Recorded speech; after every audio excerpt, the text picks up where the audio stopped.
akan memberikan presentasi pada siang hari ini. Untuk Dewan Direktur, yaitu Ibu Reni Loren selaku Direktur Utama PT Segar Kumala Indonesia Tbk.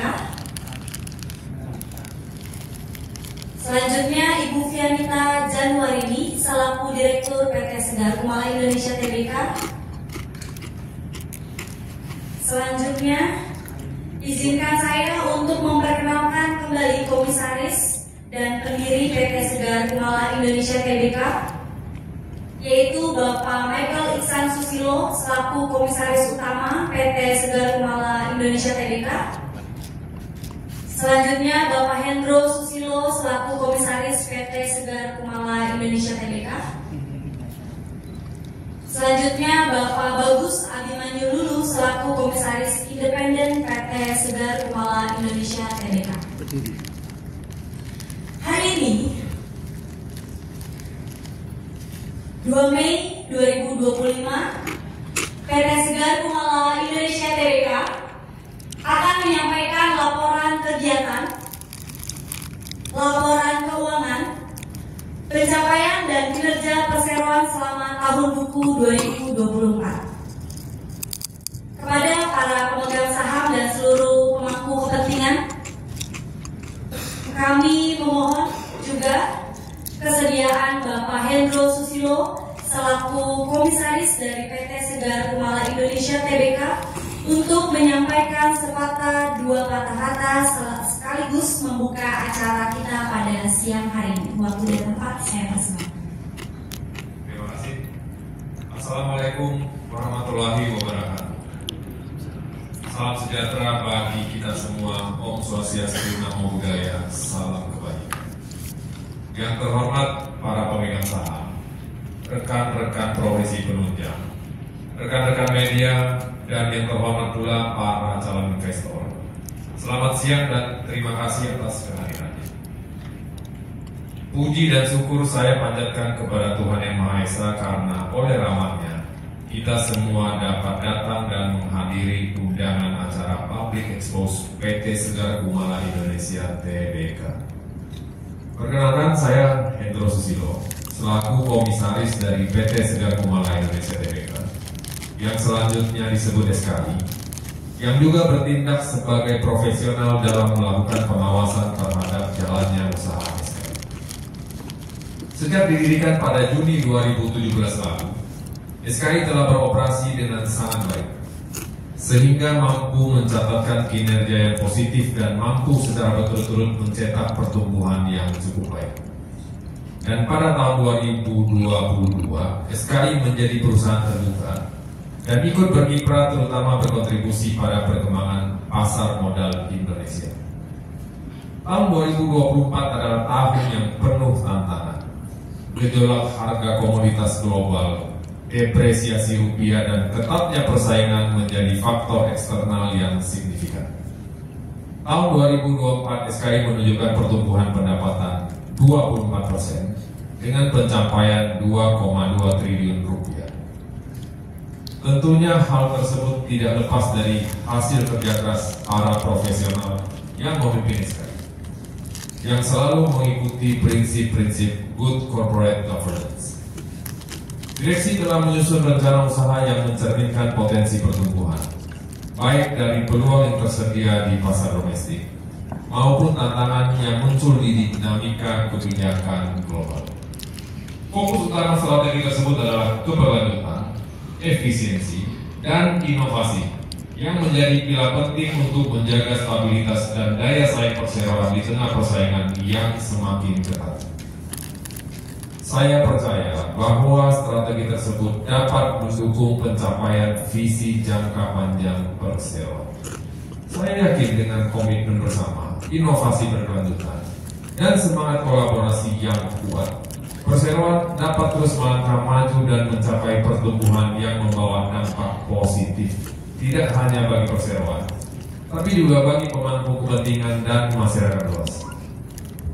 Dengan demikian, saya menyampaikan rasa bangga, syukur, dan terima kasih yang sebesar-besarnya kepada semua pihak yang terlibat dan tetap mendukung kami sampai pada titik ini. Selanjutnya, waktu dan tempat saya serahkan kepada Ibu Reni Lauren selaku Direktur Utama PT Segar Kumala Indonesia Tbk untuk dapat melanjutkan jalannya acara Public Expose ini. Terima kasih. Terima kasih kepada Bapak Hendro Susilo selaku Komisaris dari PT Segar Kumala Indonesia atas kata sambutannya. Selamat siang dan selamat datang kepada para hadirin, para profesi, penunjang, dan para pemegang saham serta rekan-rekan media. Perkenalkan, saya Reni Lauren selaku Direktur Utama dari PT Segar Kumala Indonesia Tbk. Perkenankan kami menyampaikan laporan kegiatan, laporan keuangan, pencapaian kami sebagai perusahaan terbuka kepada para pemegang saham dan seluruh pemangku kepentingan. Adapun daftar isi yang akan kami sampaikan pada hari ini adalah mengenai perseroan, target dan strategi bisnis, sorotan keuangan dan kinerja saham. Pertama-tama saya akan membahas mengenai latar belakang perseroan. PT Segar Kumala Indonesia Tbk atau yang lebih dikenal dengan nama SKI dengan kode listing 2 telah berdiri sejak tahun 2017, di mana kegiatan usaha perseroan adalah perdagangan besar buah-buahan dengan usaha penunjang lainnya yaitu penjualan daging beku seperti ayam dan bebek. SKI merupakan perusahaan pedagang buah-buahan terbesar dan terlengkap di Indonesia yang mampu menyediakan beragam produk buah-buahan berkualitas baik dari dalam maupun luar negeri kepada masyarakat Indonesia. Perseroan juga merangkul beberapa supplier dan RPH lokal untuk menunjang penyediaan daging unggas beku. Adapun visi kami adalah untuk menjadi perusahaan yang menyediakan buah-buahan segar dan berkualitas terbaik kepada masyarakat Indonesia. Untuk mencapai visi tersebut, misi yang diterapkan oleh perseroan adalah menyediakan produk buah-buahan segar yang memenuhi standar mutu, membuka jalur distribusi, dan percepatan pengiriman buah-buahan segar pada wilayah-wilayah di Indonesia, membangun kerjasama jangka panjang dengan supplier buah-buahan baik lokal maupun internasional, membantu meningkatkan pendayagunaan petani lokal. Berikut adalah jajaran manajemen SKI.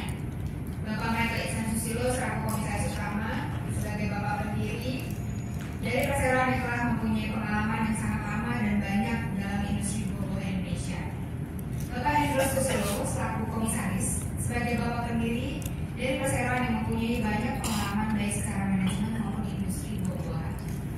Bapak Bagus Abimanyu selaku Komisaris independen kami yang baru dan sangat berpengalaman dalam corporate finance dan investment. Saya sendiri, Reni Lauren, selaku Direktur Utama, berpengalaman dalam bisnis utama perseroan sejak perseroan didirikan. Ibu Fianita Januarini selaku Direktur, berpengalaman lebih dari 15 tahun dalam industri retail dan produk fast moving consumer goods. Perseroan berdiri pada tahun 2017 dan kami terus bertumbuh, berekspansi, membuka cabang dan melakukan penetrasi pasar. Sampai tahun 2022, perseroan berhasil melantai di bursa dan selama tahun 2024, perseroan berusaha memperluas jaringan distribusi sampai ke pelosok daerah dan tetap mempertahankan kualitas persediaan. Perseroan telah melakukan pembangunan mesin pendingin, pembelian kendaraan untuk kegiatan operasional, modal kerja, serta inventaris kantor guna meningkatkan penjualan dan laba perseroan. Wilayah pembukaan cabang baru yang telah dilakukan perseroan di tahun 2024 adalah Samarinda dan Pekanbaru, di mana pemilihan pembukaan cabang atas kedua wilayah tersebut tentunya telah melalui tahap pengkajian yang matang dan telah diproyeksikan memiliki potensi bisnis yang baik ke depannya. Maka sampai tahun 2024, total cabang yang dimiliki oleh SKI adalah 16 cabang. Selanjutnya saya akan membahas target dan strategi bisnis perseroan. Target bisnis perseroan di tahun 2025 adalah 1. Mempertahankan dan memperkokoh posisi perseroan sebagai salah satu importer buah-buahan terbesar dan terlengkap di Indonesia. 2. Meningkatkan angka penjualan yang lebih tinggi dari periode sebelumnya. 3. Meningkatkan profitabilitas yang lebih baik dan lebih tinggi dibandingkan periode sebelumnya. Dan meningkatkan pertumbuhan dan memberikan nilai tambah pada semua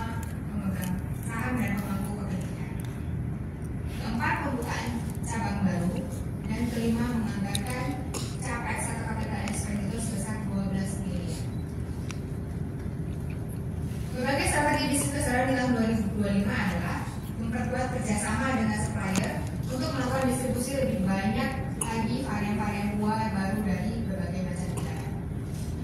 Mendorong performa di cabang-cabang, terutama untuk cabang-cabang yang baru dibuka oleh perseroan.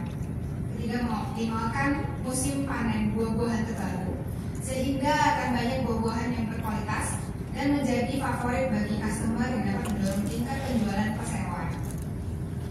Perseroan akan memanfaatkan momentum hari raya dan perayaan untuk menjadikan buah-buahan sebagai pilihan untuk konsumsi maupun buah tangan di momen-momen tersebut, di mana hal ini akan meningkatkan peningkatan pendapatan perseroan.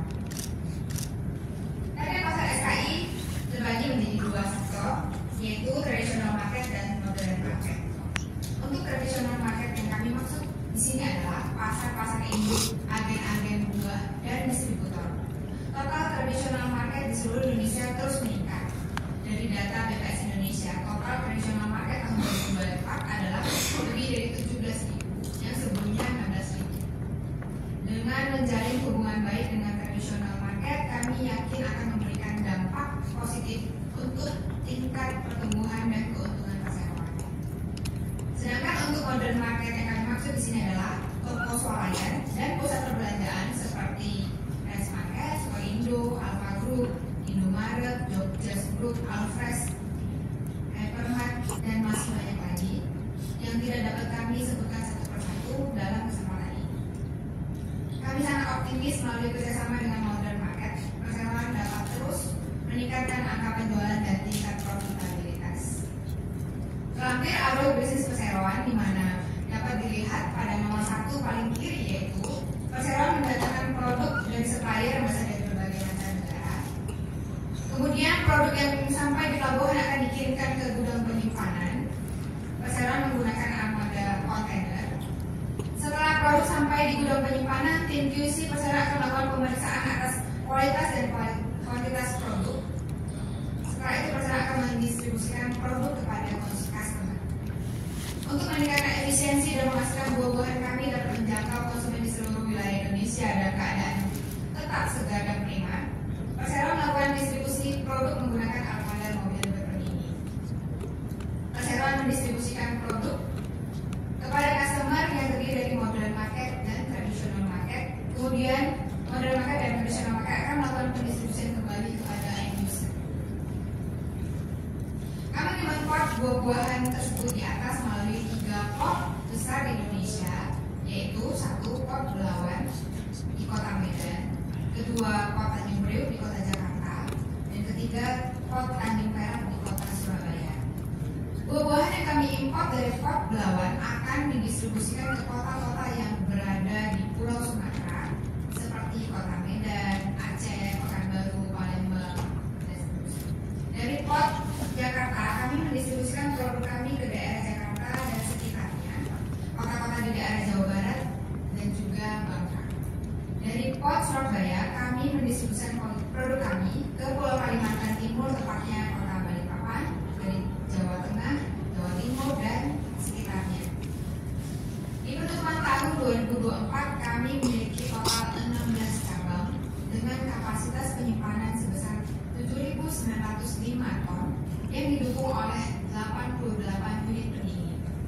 Pada bulan April 2025, kami telah melakukan pembukaan cabang di kota Ternate dan Jayapura dan total penyimpanan sebesar 500 ton dan 4 unit kendaraan berpendingin, sehingga saat ini kami memiliki 18 cabang yang tersebar di seluruh Indonesia yang didukung oleh penyimpanan dengan kapasitas 8.405 ton dan 92 unit kendaraan berpendingin.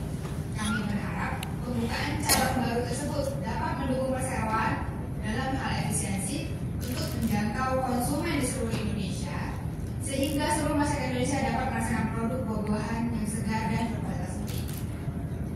Selanjutnya mengenai kinerja keuangan perseroan akan disampaikan oleh Ibu Fianita Januarini selaku Direktur Keuangan dari Perseroan. Baik, terima kasih Bu Rini Lauren atas waktunya. Selamat siang para hadirin yang saya hormati. Salam sehat dan segar bagi kita semua. Perkenalkan, saya Fianita Januarini selaku Direktur Keuangan dari PT Segar Kumala Indonesia Tbk. Saya akan menjelaskan mengenai kinerja keuangan perseroan selama tahun buku 2024. Yang pertama, kinerja keuangan terkait pendapatan dan laba usaha.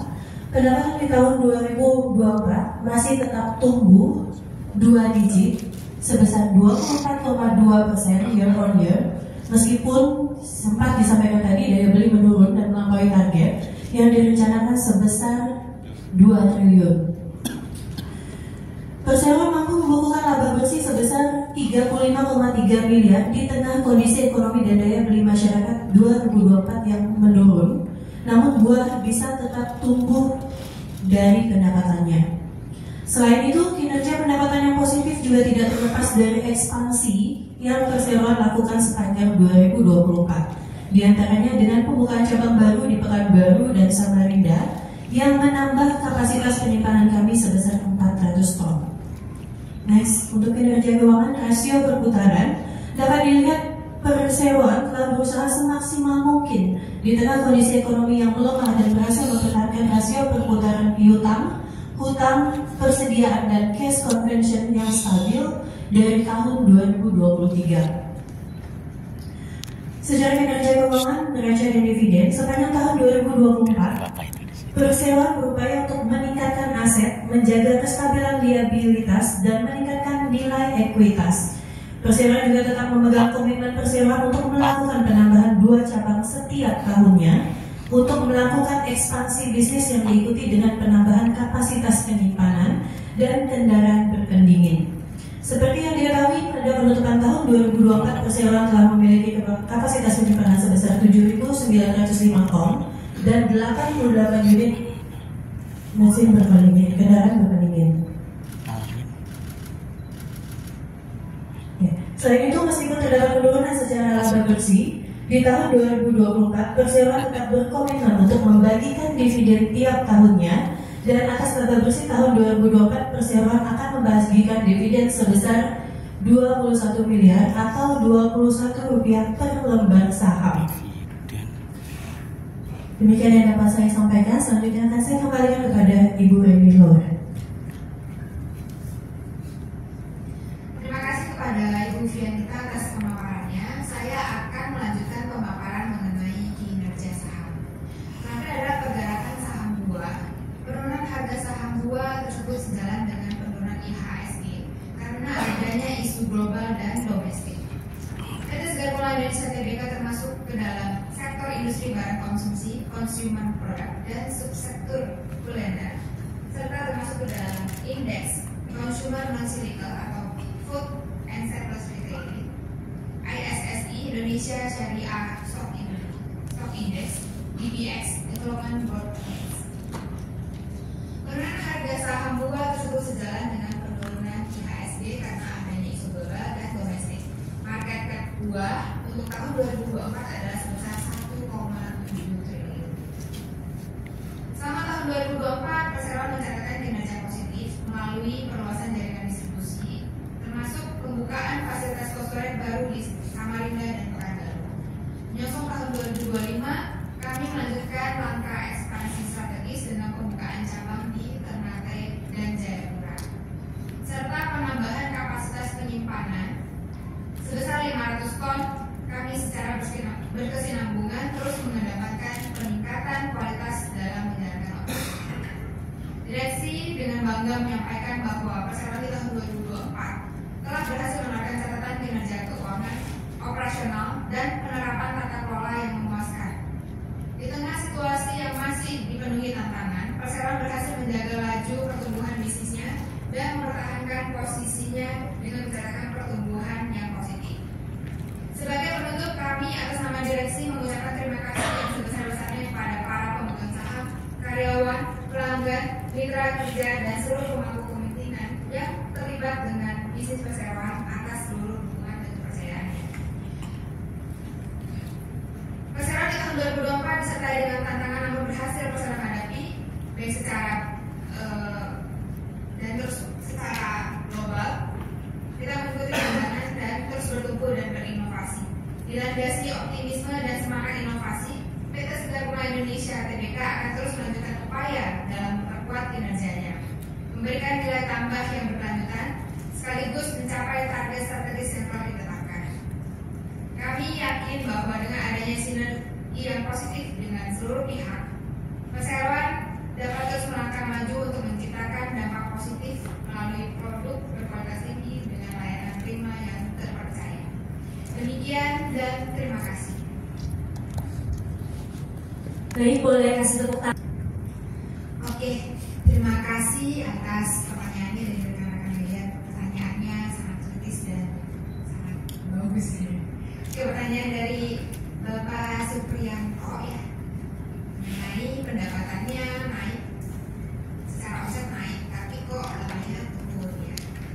Jadi memang pada tahun 2024 omset SKI bertumbuh sebesar 24%, namun labanya turun.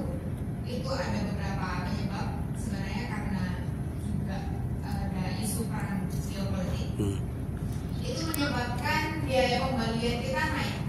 Biaya pembelian kita itu naik lebih besar dibandingkan tahun lalu, itu 13%. Jadi komponen di dalam biaya pembelian itu terdiri dari seperti ocean freight, biaya kurs juga berpengaruh. Jadi itu mempengaruhi HPP kami yang turun, naik, namun jadinya labanya turun.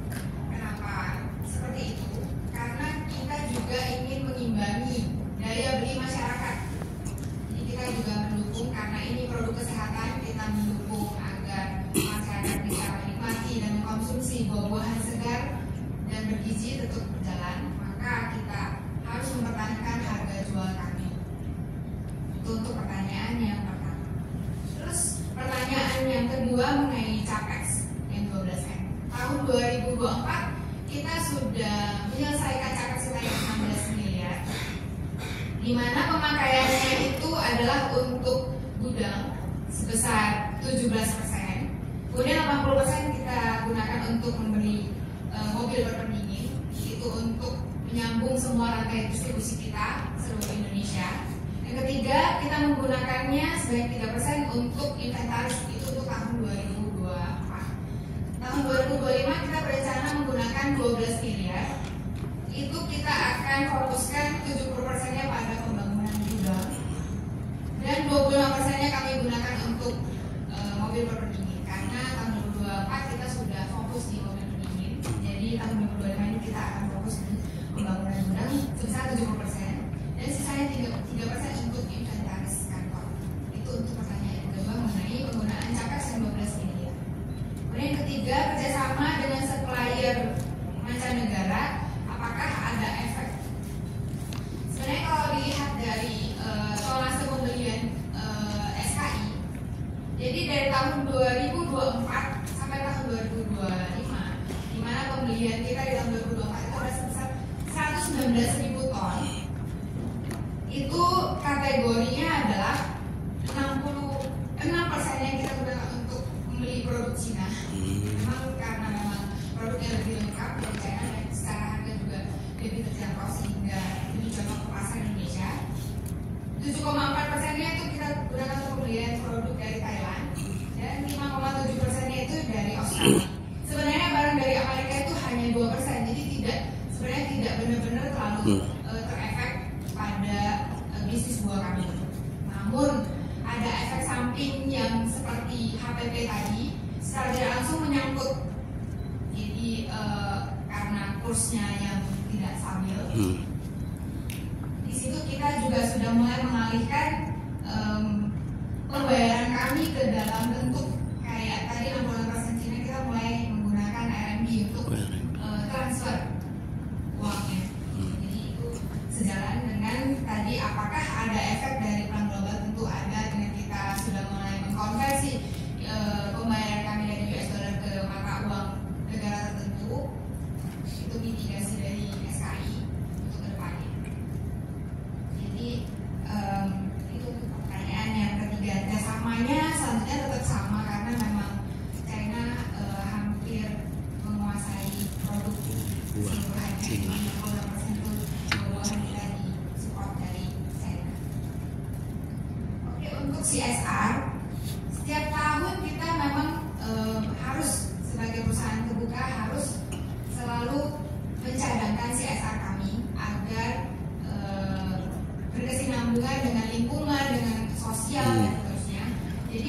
tahun 2024 kita mencadangkan dana baksos kami ke panti asuhan, ada juga yang kita menanam pohon bakau. Namun untuk angka persisnya saya juga tidak ada, maaf saya tidak ada, tapi kita selalu mencadangkan dana sisa. Nah, tahun 2025 kita juga menjalankan hal yang sama. Di Lebaran kemarin, bulan puasa kita sudah melakukan baksos ke panti asuhan. Dan juga kegiatan donor darah yang sangat rutin kita lakukan setiap tahun. Kemudian untuk yang kelima, pembagian dividen tadi kurang jelas ya. Iya. Jelas ya. Jadi tadi pembagian dividen sesuai dengan keputusan RUPS yang kami setujui. Pemegang saham adalah sebesar 21 miliar atau 21 rupiah per lembar sahamnya. Tidak ada dividen. Itu untuk pertanyaan Pak Supriyanto, itu agak 5 poin itu. Terus yang kedua, pertanyaan dari Pak Gofor. Maaf ya Pak ya, kalau salah paparan ya. Untuk prospek bisnis tahun 2025 itu seperti apa? Kami masih sangat optimis untuk tahun 2025 karena buah ini termasuk komponen yang cukup resisten ya. Dari kita COVID sampai sekarang, orang tetap butuh buah untuk hidup sehat. Orang tetap butuh buah itu, walaupun bukan seperti beras tapi tetap buah itu menjadi konsumsi yang umum dimakan oleh semua orang. Jadi kita masih sangat optimis.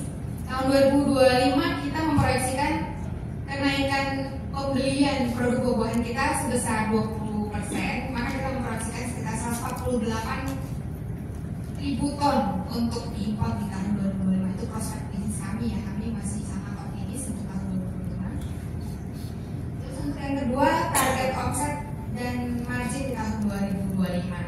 Sebenarnya untuk tahun 2025 kita mempunyai target untuk pendapatan sebenarnya tercapai di tahun 2024 kemarin. Target kita sekitar 2,2 triliun, tapi kita capai di tahun 2024. Jadi secara pendapatan kita juga konservatif aja karena angka 2,2 triliun cukup besar. Kalau misalnya kita naiknya terlalu sampai 20% itu sudah agak sulit. Jadi kemungkinan kenaikannya ada sekitar 5-10% untuk pendapatan atau cenderung stabil karena kita harus mendukung daya beli masyarakat sehingga secara pendapatan kita tidak terlalu fokus, namun kita akan fokus pada margin yang harus kita perbaiki sampai tahun 2025. Ekspektasi atau proyeksi kami untuk tahun 2025 adalah 55 miliar laba bersih yang kita harapkan.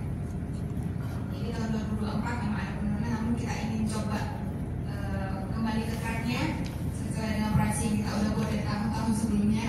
Nah, kita udah menyusun ke 5 tahun ke depan. Jadi ekspektasi kita tetap sama, yaitu 55 miliar untuk tahun 2025. Yang ketiga, aksi korporasi lainnya. Untuk aksi korporasi seperti biasa kita memang sangat fokus pada ekspansi agar seluruh masyarakat Indonesia dapat menikmati buah-buahannya, dan rantai distribusi ini menjadi kendala sampai saat ini, sehingga membuat infrastruktur rantai distribusi ini cukup penting. Jadi kita akan fokus, kita sudah membuka 2 cabang di tahun 2025 ini, yaitu Jayapura dan Ternate yang kita buka di bulan Februari tahun 2025 ini. Jadi tahun 2025 ini aksi korporasi ini kita masih mencoba mensurvei lagi apakah ada lokasi-lokasi lain yang kita belum jangkau dan bagaimana kita mencapai itu. Itu untuk pertanyaan dari Pak Gofu. Yang ketiga, pertanyaan dari Pak Andi.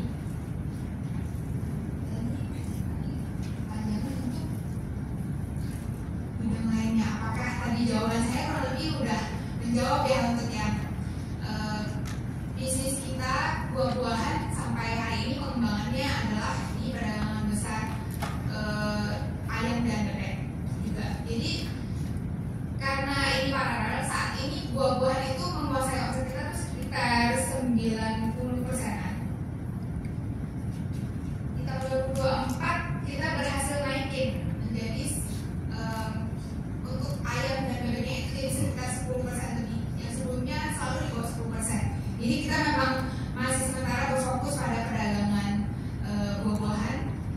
kedua yang kita masih berasa kurang atau setengah fokus itu ada di ayam dan bebek, sehingga itu usaha penunjang itu juga harus kita maksimalkan. Jadi memang itu setiap tahun terus meningkat.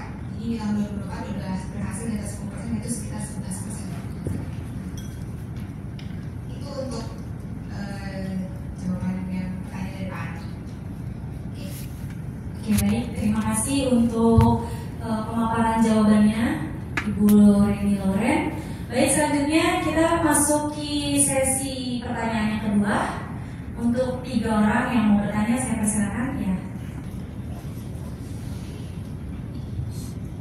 Terima kasih untuk pertanyaannya dari Ibu Aulia. Tanya buah lokal ada apa aja dan kenapa terkesan SK itu fokus di buah impor, buah lokal tidak disebutkan ya? Dan apakah ada rencana ekspor?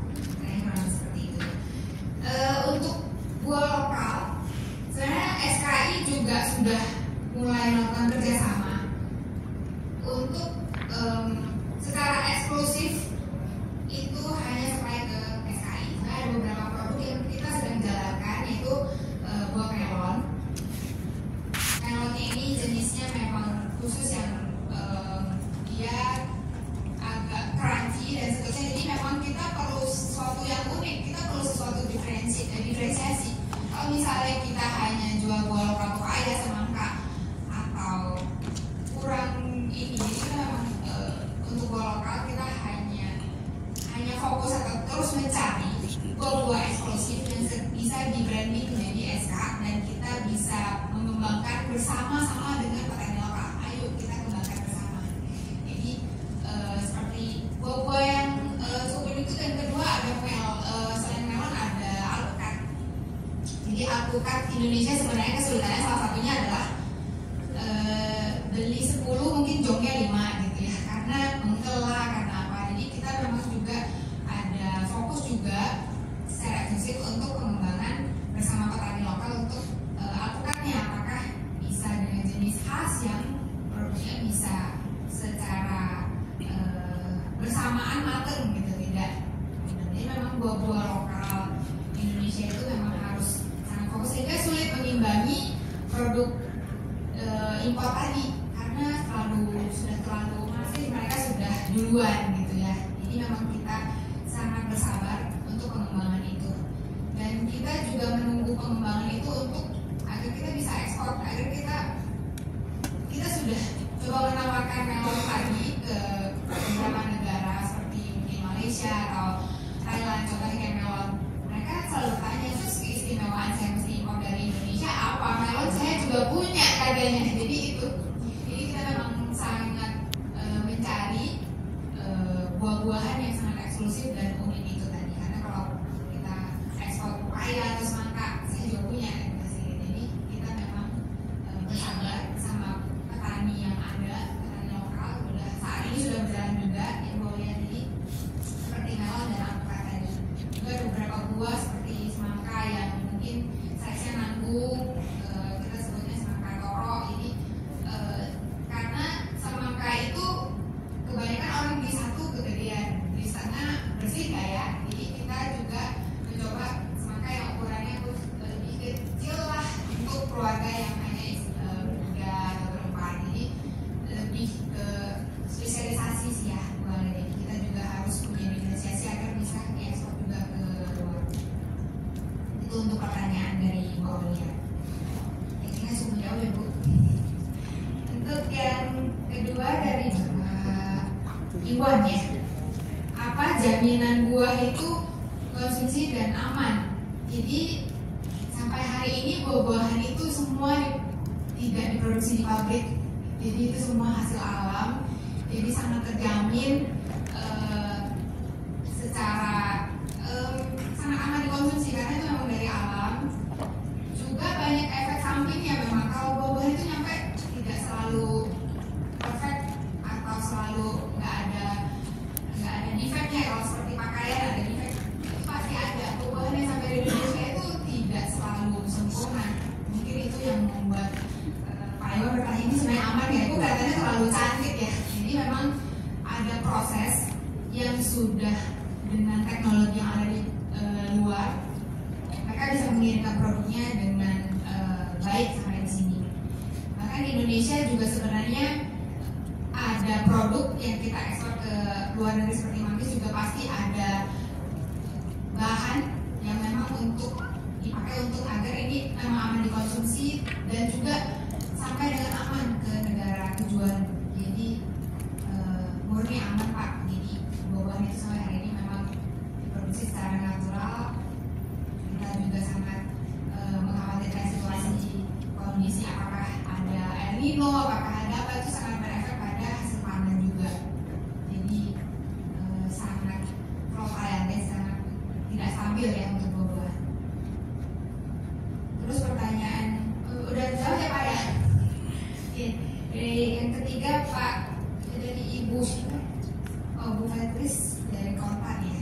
Pertanyaannya Pak, buah itu saat ini tantangannya apa, dan tadi ada perang geopolitik seperti apa? Jadi jawabannya adalah buah-buahan ini memang kita import lebih banyak dari China. Jadi 66% produknya itu dari China.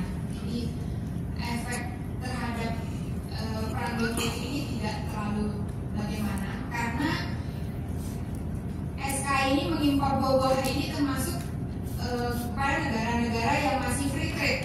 Jadi kita banyak kerjasamanya sama negara-negara yang free trade, di mana Indonesia ada kerjasama bilateral yang cukup baik, sehingga itu free trade. Contohnya free trade itu seperti Indonesia dengan Thailand, Indonesia dengan China, Indonesia dengan Australia, Indonesia dengan New Zealand, itu semua ada formnya sehingga mereka punya bea masuk yang lebih disebut nol. Jadi kita hanya perlu bayar PPh-nya aja. Jadi so far untuk barang Amerika, mungkin ini fokusnya karena geopolitik, saya mungkin Amerika ya, jadi memang Amerika kita ada import tuh kurang lebih 2% dari data yang saya dapat untuk SKI ya. Jadi mungkin ada efek, pasti ada, karena secara langsung itu berefek ke kurs, berefek ke HPP kita, yang bagaimanapun kita perlu pihak ketiga untuk pengiriman barang dari luar negeri ke sini, baik itu ocean freight, baik itu tracking dan seterusnya.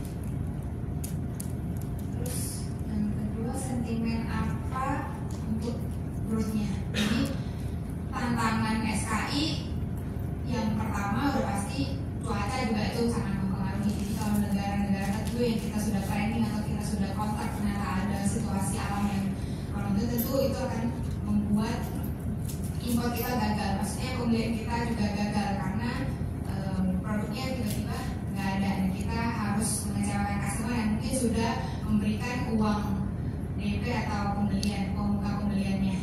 Jadi itu salah satu tantangannya juga. Yang kedua, kurs itu sedikit banyak mempengaruhi bisnis SKI karena ada komponen-komponen yang tetap hitungannya dalam bentuk US dollar. Contohnya pada saat kuartal 1 ini pendapatan SKI memang menurun sangat signifikan karena pembelian kita itu untuk memenuhi kebutuhan lebaran, yaitu kurma itu sangat banyak dan nilai tukarnya dalam bentuk US dollar.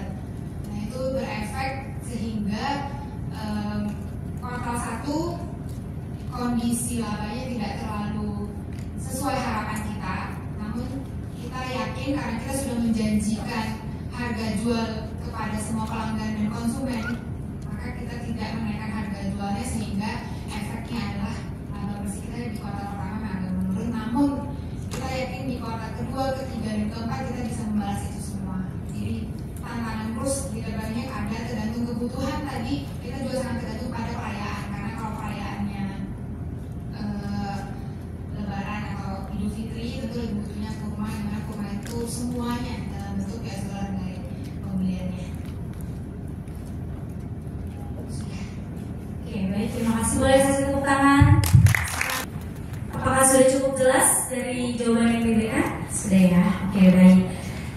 Dengan dijawabnya pertanyaan terakhir tadi oleh Ibu Reni Loren, maka berakhir pula sesi tanya jawab hari ini. Selanjutnya lewat acara paparan publik expose yang diadakan hari ini, PT Segar Kumala Indonesia Tbk bermaksud ingin ingin menunjukkan komitmennya kepada masyarakat bahwa perseroan akan terus berkomitmen untuk terus berinovasi dan memperkokoh posisinya di pasar. Selanjutnya kami dengan hormat mempersilakan para media yang hadir boleh mengambil dokumentasi. Saya persilakan waktunya. Setelah acara ini, Bapak Ibu jangan langsung meninggalkan tempat karena akan sudah disediakan makan siang, jadi Bapak Ibu bisa menikmatinya. Dan saya persilakan pada media jika ingin mengambil dokumentasi.